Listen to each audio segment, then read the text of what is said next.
So you just heard me play the other element of the LMEA Cello All-State Audition for 2020, again, what a year, which is the Minuets from the Bach G Major Suite, the first suite for unaccompanied cello.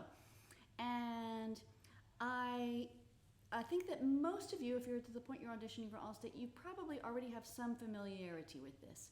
You've probably maybe studied it with your teacher. And so if you did and you're thinking, oh no, that's not the bowing I use, or I don't use those dynamics, or that's not the fingering, guess what? None of that matters. I just did it from the edition that I think many of you may be familiar with, because it's in the Suzuki book. This is one of the few Bach suites that is in the Suzuki series, okay? But if you have studied it from some other edition, you may think, wow, those bowings are completely different. And that's the one of the really interesting things about these Bach suites is that we don't actually know what bowings he put in there. He probably, back in that day, they didn't necessarily put in bowings or dynamics because they left a lot of those elements up to the performers.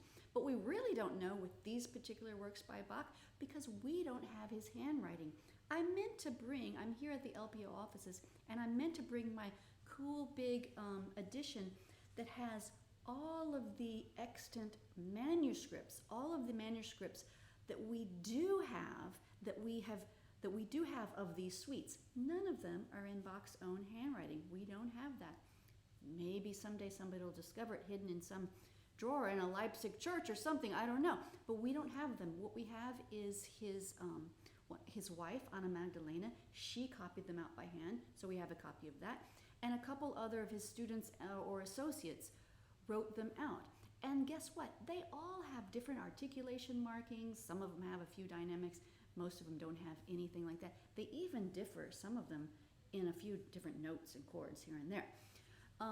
So that's not the most interesting thing. I just want you to do it with whatever kinds of fingerings and bowings and things you've discussed with your teacher that feel right to you and mostly feel coherent.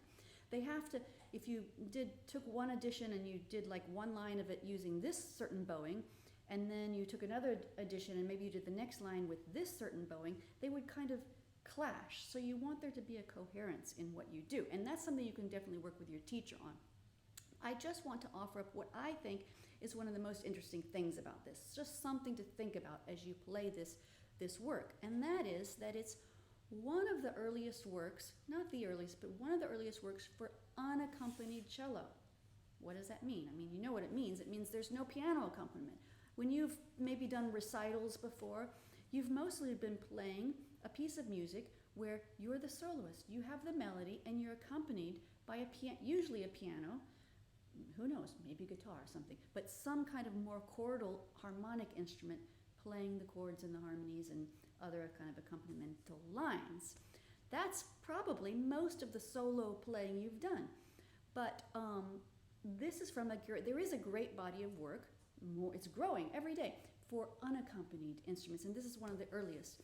And why and how did he go, if he didn't have any models to model an unaccompanied piece after, what did he do and why did he do it? Well, we have to think about who Bach was. He was an organist, first and foremost. He was an organist. So his mind really thought in multiple things happening at the same time. The melody and the chords and everything all being intermixed and happening at the same time in 2 hands, 2 feet. He could probably play with his nose. He was such a genius, okay? And so how to translate that into an instrument that really is mostly what you would call melodic. We can mostly just play one note after the next, We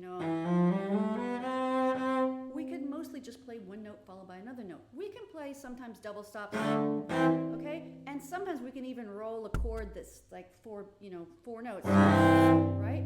But for the most part, we're melodic.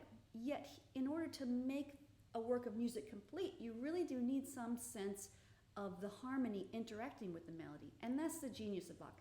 That's why when you look on the page, it skips around so much, like these first 3 notes. right? They don't just go right in order, but they skip around because he's outlining a chord and he's saying this G. Whoa, he's saying we're in G major. I can't give you a whole G major chord right now on a piano, but I can give you this powerful G, and then I go on with the melody. Okay, and then we come to another chord that he lets us play all kinds of 3 notes and ornaments. Okay, so I just want you to start to be less perplexed, maybe. I find a lot of students at first are perplexed by the way the notes are all spread out. Low, high, high, low, low, high, and it makes it difficult to pull off.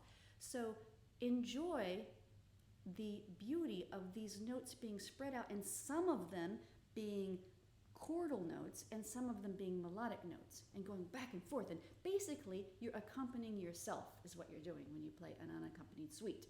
Okay? So those are my thoughts du jour about the Bach Minuet.